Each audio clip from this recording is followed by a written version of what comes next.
Hello, I'm Bakhtiar Sonova and you are watching ANewz. Let's see the top stories. Zelenskyy, European leaders and Trump discuss security guarantees for Ukraine during the Washington meetings. Zelenskyy says he's ready for a trilateral summit with Russia's Vladimir Putin. Hamas has agreed to a 60-day ceasefire plan with Israel, according to mediators.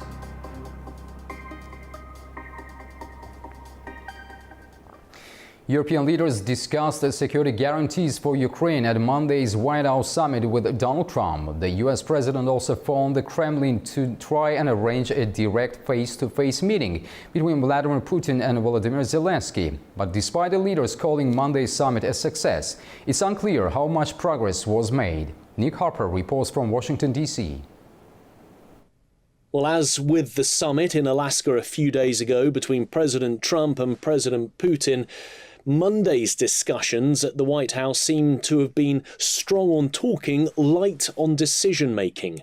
It seems as if the leaders coalesced around two main issues: security guarantees for Ukraine, what they might look like.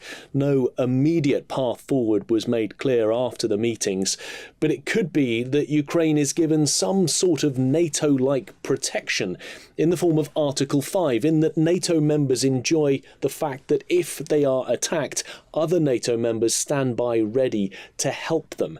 Now, Ukraine won't be allowed to join NATO. That's a red line for Russia, but it might get protection from other countries. Donald Trump is on board with providing US-backed security guarantees, but he did say that Europe would bear the burden of the majority of it. There is a possibility, as has been discussed in the past, of some peacekeeping force put together by the Western allies, including the United States, in Ukraine. But remember, Russia has pushed back against that idea. Also discussed the possibility of more meetings. Donald Trump, in a post on social media, said that he had begun to make arrangements for a direct meeting between President Zelenskyy and President Putin that would be followed up by a trilateral meeting that he himself would also be involved in. He spoke to President Putin for 40 minutes on Monday. The Kremlin, though, afterwards said the call took place, but were not exactly that emphatic that President Putin was standing ready to meet with President Zelenskyy. So it's unclear if this might take place. The German Chancellor Friedrich Merz said that if it did take place, the timeline seems to be within the next 2 weeks. No location has yet been disclosed on where any meeting might happen. But the more sensitive issues of how to divide up Ukrainian territory, that seems to be waiting for another day. We're told that there were granular discussions inside the White House, but at this stage, Donald Trump and President Zelenskyy are saying that it will have to wait until a meeting with President Putin to decide exactly what territory Russia gets to keep and what it has to give up as part of a concessions-based agreement. And then the issue of a ceasefire. Donald Trump still ruling out this idea of an immediate ceasefire, rather pushing for a full-scale peace agreement.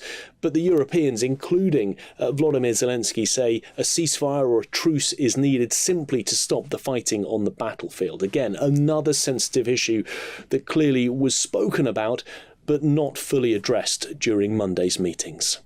Nick Harper for ANewz in Washington, D.C. Ukrainian President Volodymyr Zelenskyy says he's ready for a trilateral summit with Russia's Vladimir Putin following talks in Washington. He made a comment after his meeting with U.S. President Donald Trump on Monday. The gathering comes just days after Trump's talks with President Vladimir Putin in Alaska last Friday, and a month after tensions flared during a fraught Oval Office exchange with Zelenskyy in February. Zelenskyy expressed hope the discussions could open the door to direct talks with Putin. We don't have any day. We just confirmed after this productive meeting with President and then with all our colleagues, with the partners, we confirmed that we are ready for a trilateral meeting. And if Russia proposed to President of the United States bilateral, and then we will see the result of bilateral, and then it can be the trilateral. So I said always, so Ukraine will never stop on the way to peace, and we are ready for any kind of formats, but on the level of leaders. To help us understand the significance of Washington talks, we're joined by Andrei Schwartz, geopolitical analyst who is with us from Sofia, Bulgaria. Mr. Andrei, welcome to the program. Thank you so much for having me on your show again. Thank you. Mr. Schwartz, how would you characterize the outcome of the Washington meeting? Did it meet expectations? I think the answer is yes. The short answer is yes. And to elaborate, I think partially it did meet expectations from Ukraine and the European leaders. And I'm certain that also the US President Donald Trump's expectations were met because there was a lot more coordination happening behind the scenes before this meeting clearly. We were able to see that also President Trump understood certainly much better the situation Ukraine is facing, and also President Zelensky's situation as president of a country under fire for 3.5 years. Certainly much better than in February, when we remember that meeting went really bad for all sides involved, but certainly for Ukraine. And so this show of European unity and then the show of the free world's unity, so the Europeans plus the United States as a unified front, is certainly a victory. And the only thing that can convince a leader such as Vladimir Putin that he needs to make some concessions on the way towards a negotiated settlement of this invasion that he decided upon unilaterally and with no real cause more than 3.5 years ago. Mr. Schwartz, security guarantees for Ukraine are now on the table. What kind of guarantees do you think might realistically be offered? So we need to remember what happened during the December 1994 Budapest Memorandum conversations and then the signature on the document. It was exactly security guarantees for Ukraine, as well as for other states there, Belarus, Kazakhstan, in exchange for those countries giving up their nuclear arsenal, which they inherited as part of the former Soviet Union. Of course, you understand this very well with the history of the Soviet Union. And so what happened 20 years after the Budapest Memorandum was signed by, amongst others, of course, the Russian Federation. The Russian Federation, with a different leader this time at its helm, invaded Ukraine and, broke its promises. It's true that also Western powers in sequence have also then decided that they are not going to enforce fully on their signature from 20 years back. Otherwise, they should have been, on the front between Ukraine and the Russian Federation. So then the question of what really is being signed in terms of security guarantees this time around, if we reach this point, is really a matter of substance.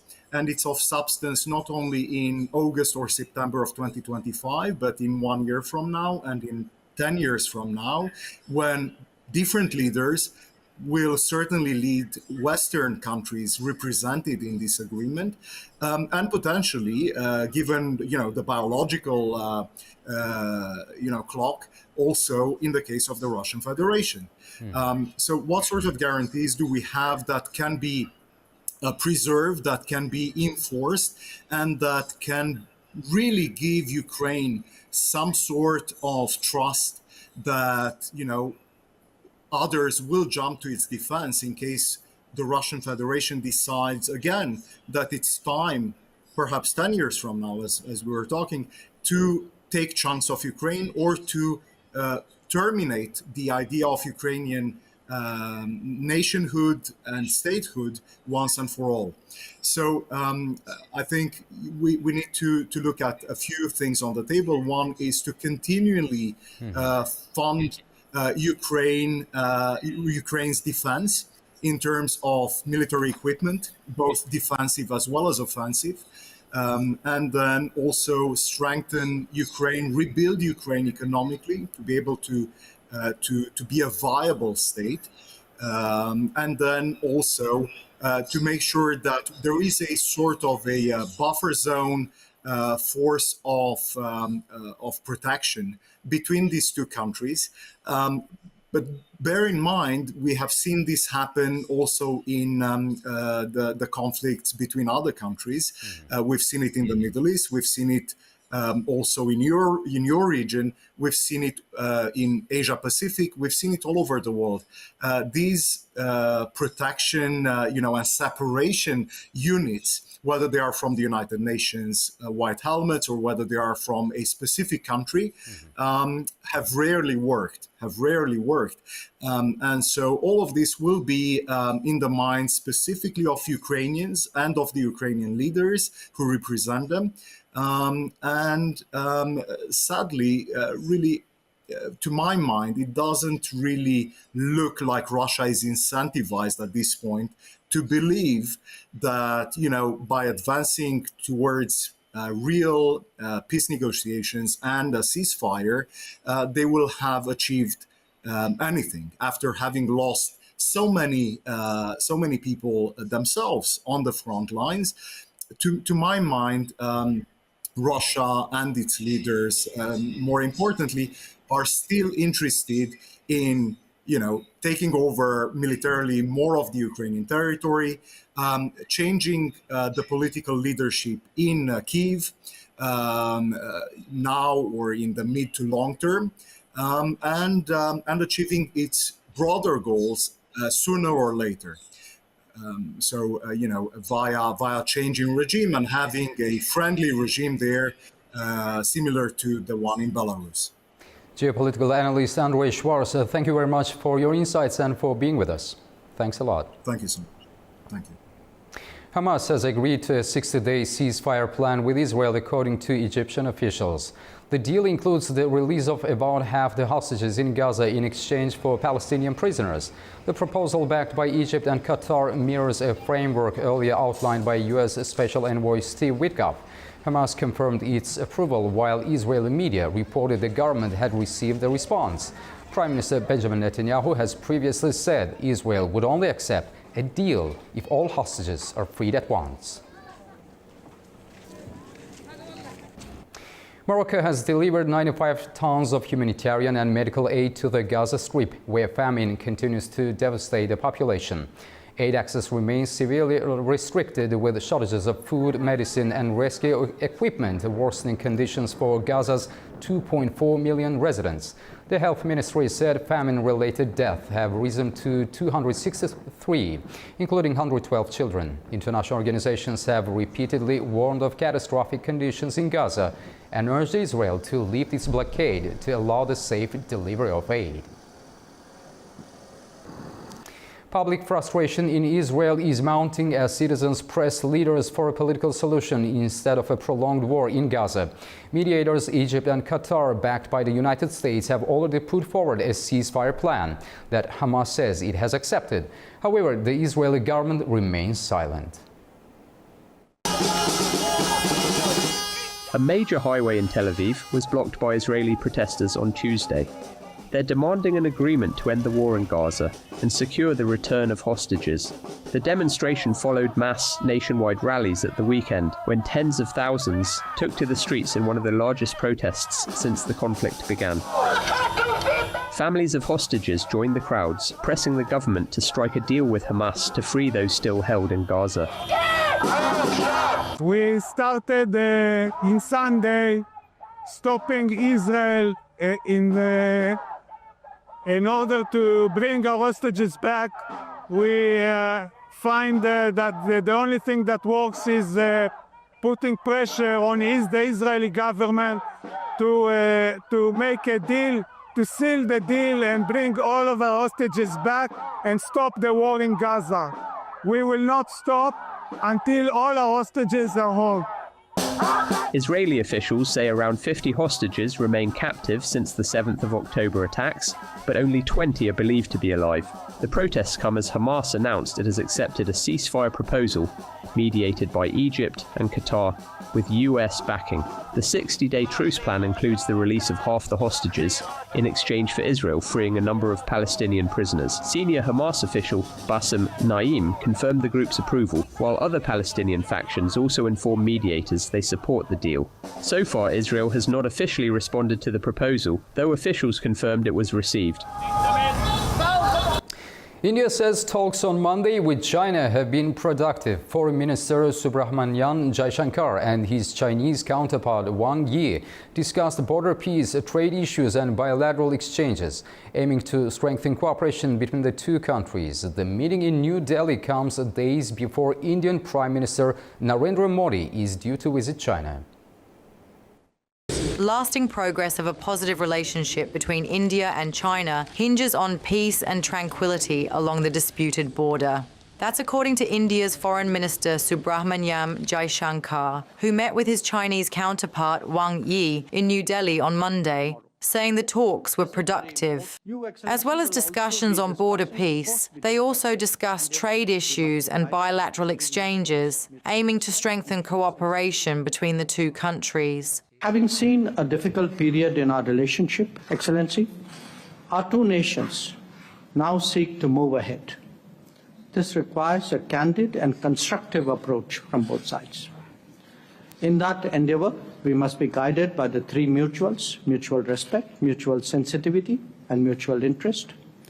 Differences must not become disputes, nor competition conflict. The Chinese foreign minister said exchanges and dialogue at all levels between both countries had been gradually restored and bilateral relations were returning to cooperation. Wang also urged both powers to see each other as partners and opportunities. This marks the first high-level visit by Wang to India in years, arriving ahead of Prime Minister Narendra Modi's trip to attend the Shanghai Cooperation Organization Summit in China later this month. North Korea's leader Kim Jong-un slammed this week's joint U.S.-South Korea exercise as an obvious expression of their will to provoke war, according to state media. He insisted that a nuclear element in the drills means Pyongyang must rapidly expand its nuclear forces. The 11-day Ulchi Freedom Shield drills involving roughly 21,000 troops kicked off on Monday and will run until the 28th of August. They are on par with last year's scale, though 20 of the planned 40 field training exercises have been pushed into September. President Lee Jae-myung is offering a hand toward de-escalation, but analysts warn Pyongyang likely won't bite.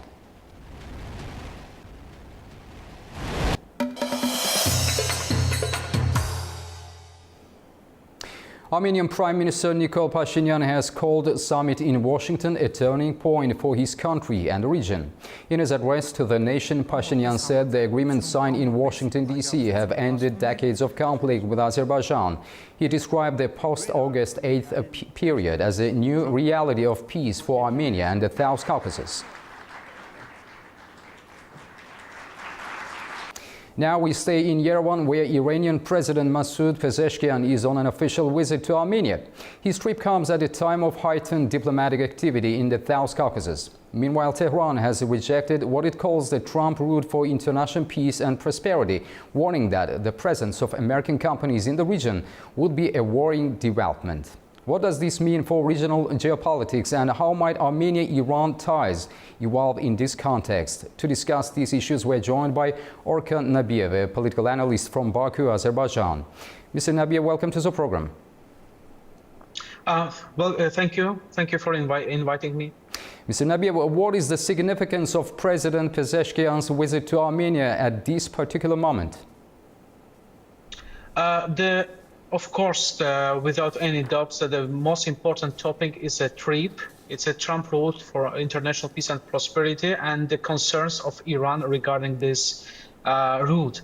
So Iran several times said that they are worrying about what's happening, and they have their own concerns. and they vowed to raise Iranian concerns directly to Armenian officials. So one of the major things, Pezeshkian came to Armenia to talk all the details regarding what's gonna be in the next after the signing the declaration of trade, how Americans will participate in the Zengezur corridor, how Armenia, how this road will be inside the sovereignty of Armenia, and what kind of effects, positive or negatives, Iran can get from this road. So main topic is this, and parallelly there are other topics, for example, 10 documents, treatments to sign, and etc. So, but main concern is about, of course, about the Zengezur corridor. So in your opinion, why does Tehran see the presence of American companies in the South Caucasus as a potential threat? It's obvious because since 1979, Iran declared the United States as a diabolic, as a Satan, and they call it like a big Satan, and they always had their foreign policy towards anti-Americanism, anti-American imperialism. And now having the American base after the United States together with Israel bombed the Iranian nuclear plants, and after this, having the Americans in the border, directly in the small place where the Iran and Armenia connected, and this is a road for hope for Iran. In the future, they won't use this small borderline to have access to the Black Sea. And considering all this, if American will be there, Iran afraid that they will cut from the Black Sea ports. So how might this visit impact Armenia's balancing act between its relations with Iran, Russia, and the West? Actually, Armenia trying to do their best, and we saw that at least they came to agreement with Azerbaijan in the White House. At the same time, we can also emphasize the fact that Armenia tries to find some common points and to close them together. And Pashinyan tries to convince Pezeshkian, and not only Pezeshkian mostly too soft. If we were compare other conservative forces in Iran, for example, Sepah, Islamic revolutionaries, or the Mullah regime, and he tries to convince Iran, Pashinyan tries to convince Iran, so Iran also will get access to this road. They will use this road. Eventually, they will have access to the Black Sea. So now the main point of Armenia, they tries to find the common point of Russia, Iran, and United States, at the same time having good relations with Azerbaijan and Turkey. Mr. Nabiev, looking ahead, what are the main challenges and opportunities in Armenia-Iran relations given the current geopolitical climate? Iran is not in a good situation right now. The economic crisis in Iran goes very up, so it accelerates. At the same time, we saw that inflation rate is at 40%. At the same time, there's a big problems with electricity and petroleum.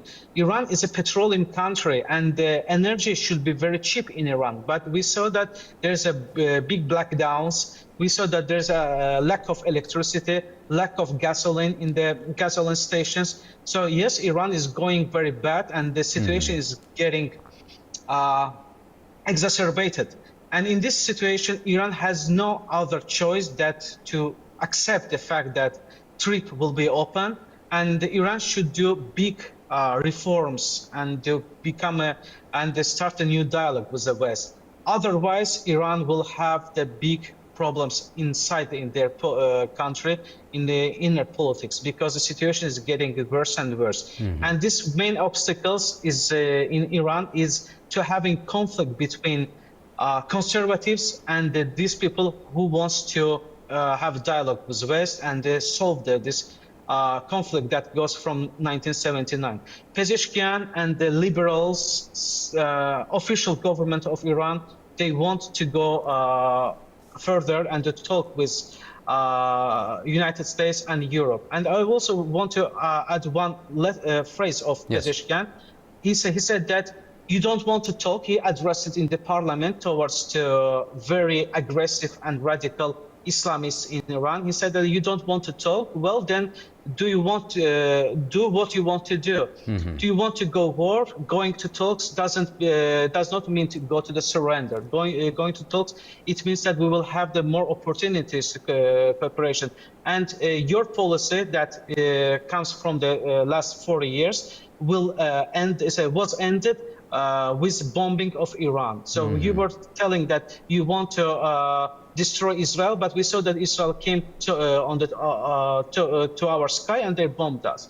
And in this situation, he directly and radically addressed to the Islamists in Iran and saying that we have no other choice than dialogue with the West.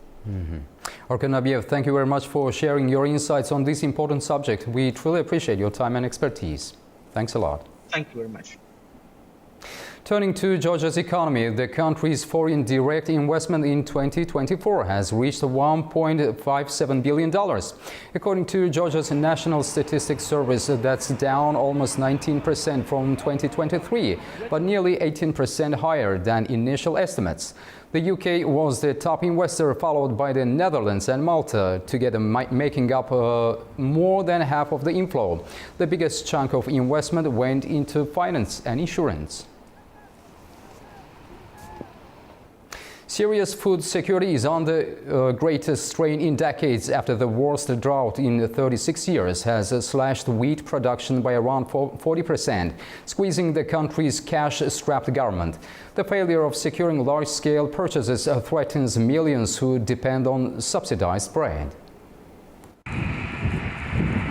Syria is facing a potential food crisis after the worst drought in more than 3 decades, which has devastated wheat production. That's according to the United Nations, which says that this year's drought has cut national wheat output by about 40%. The UN is warning that around 3 million Syrians could soon face severe hunger. More than half of the population of 25 million is already food insecure. In the country's northeast, often called Syria's breadbasket, farmers like Abbas Othman from Kamishli have been left with no crop to collect.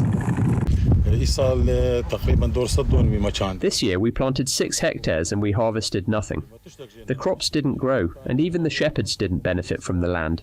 We incurred huge losses, including farm wages, seeds and fertilizer. We lost all of these costs. The shortage is a major challenge for Syria, which is trying to rebuild after the 14-year civil war. Wheat is Syria's most important crop, central to its subsidized bread program, but the government has been slow to organize large-scale imports, according to experts. Officials say only around 373,000 tons have been bought from local farmers this season, half of last year's volume. The government still needs to import about 2.5 million tons. Local production does not cover more than 2 to 3% of local demand, especially after a year of drought that hit Syria. Never in Syria's history has there been a year like this one, and therefore it can't be relied upon, especially since the main food in Syria is bread. In May, President Donald Trump announced the lifting of US sanctions on Syria in an effort to support recovery. Yet despite this, Damascus faces delays in payments. Russia, once Syria's main supplier, has largely suspended deliveries since December, citing financial problems and uncertainty about the new government. Aid workers and traders warn that without urgent action and international support, Syria could see its worst food crisis in decades. Flash floods in Pakistan have killed more than 300 people since Friday, and officials warn the toll is still climbing. Entire villages have been swept away in the country's north as authorities scramble to rescue survivors under the mud after landslides. Rescue operations are underway again after hours of delays from heavy downpours. More than 300 people have been killed, and officials warn the toll is still climbing as relentless monsoon rains trigger catastrophic floods across Pakistan. The hardest hit areas are in the mountainous north. In Khyber Pakhtunkhwa, sudden downpours sent floods rushing through villages, destroying homes, bridges and livestock. Authorities have declared an emergency, but rescue teams say many people remain missing beneath the mud. This was a natural disaster which wiped out our entire village. Some people were taken away, some were saved, but many are still missing under the mud. In Pakistan-administered Kashmir, one family of 6 was wiped out overnight. Survivors now gather at gravesides, praying for those lost. There was very heavy rain, as if the day of judgment was approaching. Houses were damaged, about 300 or 400 people died, and our whole village on this side was destroyed. In northwest Pakistan alone, officials say that more than 300 people have died in just 2 days, marking the deadliest downpour of this year's monsoon season. And the threat isn't over. For now, villages across northern Pakistan remain cut off, their residents left mourning, waiting and bracing for what the skies may bring next. Uzbekistan and Afghanistan have taken a major step toward expanding their energy cooperation. Agreements worth hundreds of millions were signed between the two countries. Our correspondent Tamim Bahis has more. The Uzbek Minister of Energy, Jorabek Mirza Makhmadov, and Special Envoy Ismatullah Ergashev arrived in Kabul, where they met senior Afghan officials and congratulated them on the 4th anniversary of Taliban's return to power. During the visit, the two sides signed agreements worth $243 million for 4 key electricity projects. These include expanding transmission lines and substations in Kabul and Nangarhar, allowing Afghanistan to import up to 1,000 megawatts of electricity from Uzbekistan within the next 18 months. Deputy Prime Minister for Economic Affairs Abdul Ghani Brada urged the timely and high-quality completion of the projects. Minister Mirza Makhmadov assured that Uzbekistan is ready to begin work in partnership with Afghan companies. Uzbekistan and Afghanistan share not only a border but also deep cultural and economic ties. Energy cooperation has become a cornerstone of their relationship, with Tashkent playing a vital role in supporting Afghanistan's infrastructure and regional connectivity. These agreements are seen as both an energy lifeline for Afghanistan and a signal of strengthening bilateral relations between the two neighbors. Tamim Bahis reporting for ANewz from Kabul, Afghanistan. And preparations are well underway in Astana for the 8th Congress of Leaders of World and Traditional Religions. This large-scale event will bring together representatives from over 60 countries to discuss important global issues.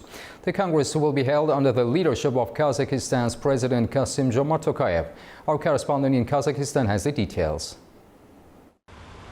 On September 17th and 18th, Astana will host the 8th Congress of Leaders of World and Traditional Religions, a major international event bringing together spiritual leaders and experts from around the world. This year, the forum will be chaired by Kazakhstan's President Kassym-Jomart Tokayev and is expected to welcome more than 100 delegations from nearly 60 countries. Among the participants are leaders of the world's largest and most well-known religions, but it's not just religious figures. Representatives from international organizations, scholars and public activists will also take part. Over the course of 2 days, attendees will discuss pressing global challenges and the role religious leaders play in addressing them.